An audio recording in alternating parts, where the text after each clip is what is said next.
Ask yourself, why would 8 Western commercial banks suppress the price the way that they do?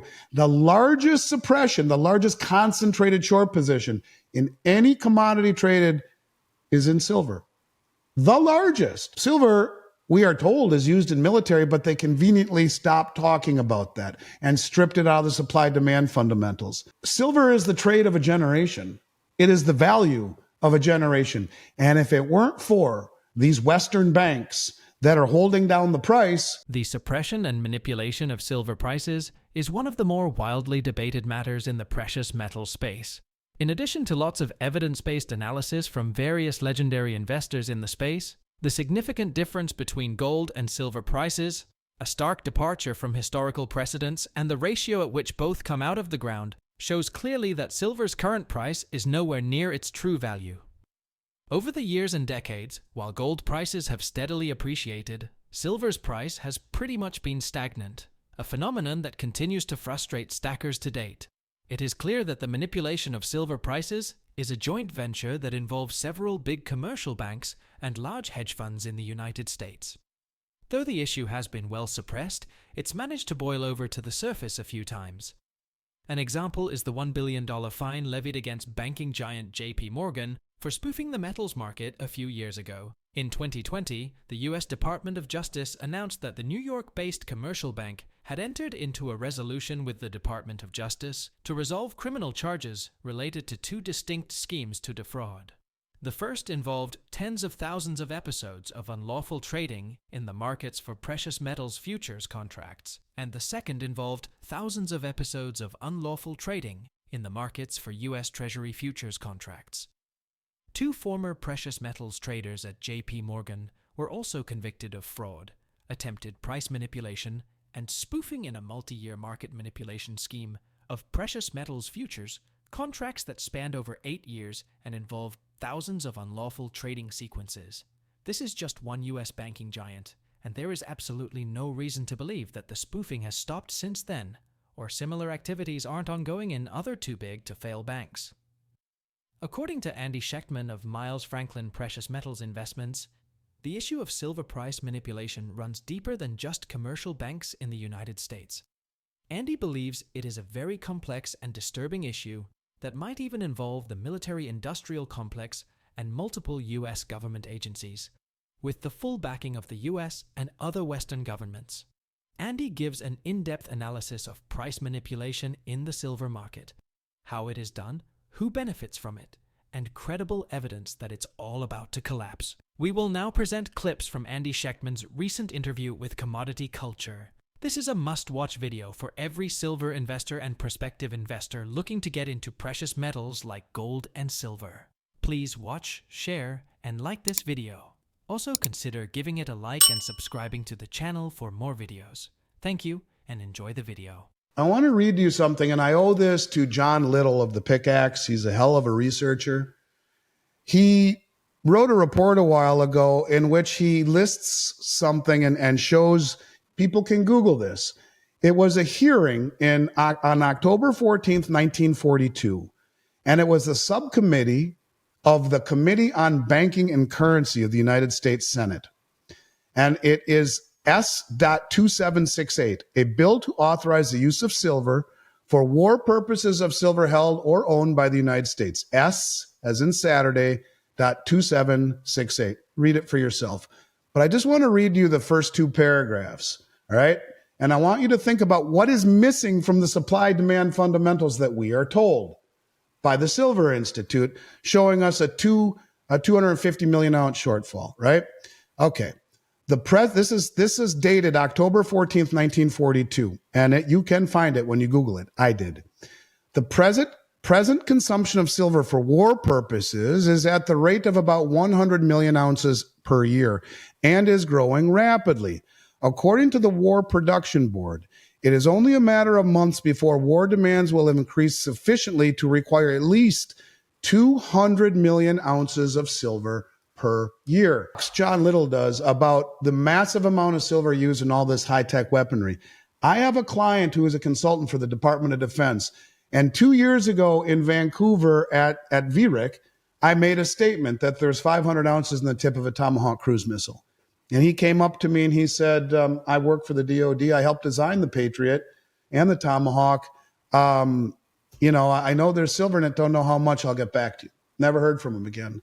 I see him this last year in January, and he says, I'll be damned. You were right. There is between 13 and 14 kilograms of silver in the tip of a tomahawk. And he says, he shows me all sorts of pictures that he said were just that had been declassified and all sorts of stuff.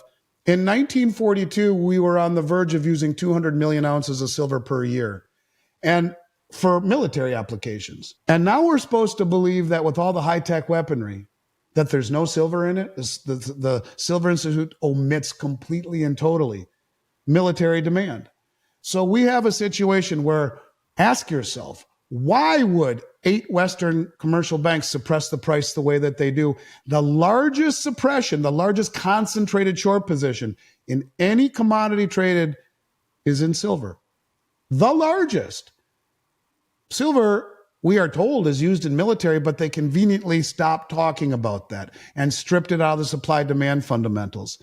The military-industrial complex is pretty damn powerful, maybe more powerful than the present, probably so, probably pulling the strings, the people up there.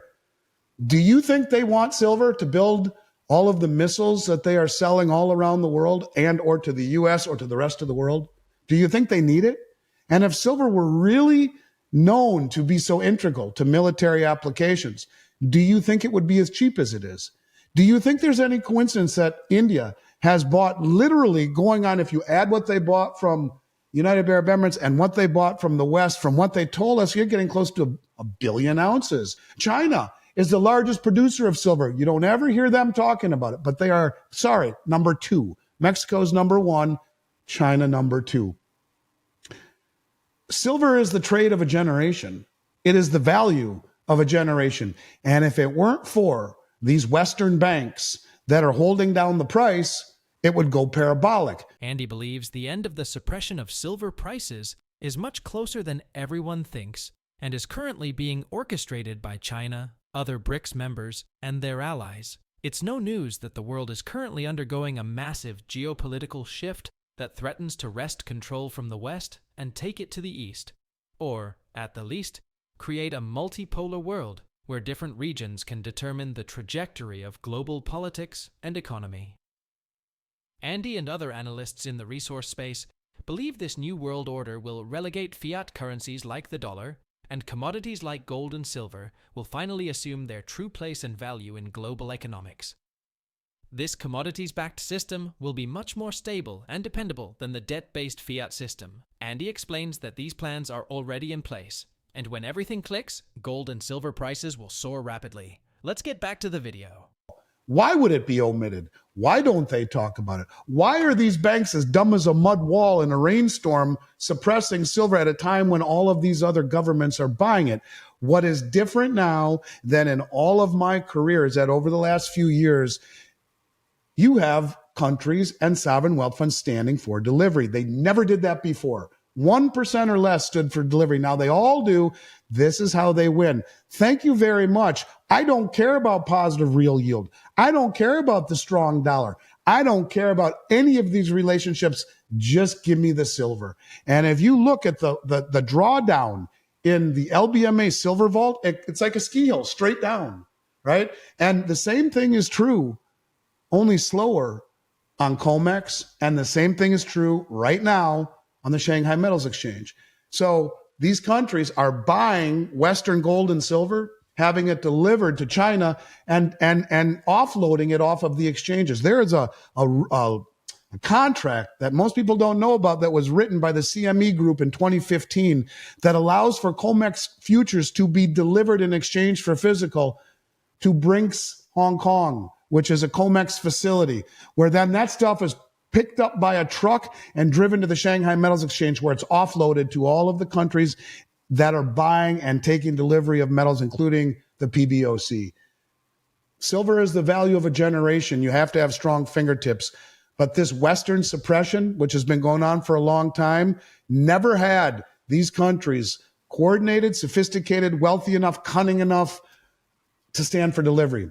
But they are, and it is the Achilles heel. It's one of these deals where we will wake up one day. If gold continues, if gold gets above 2,500 and climbing, you'll see silver bangs take off.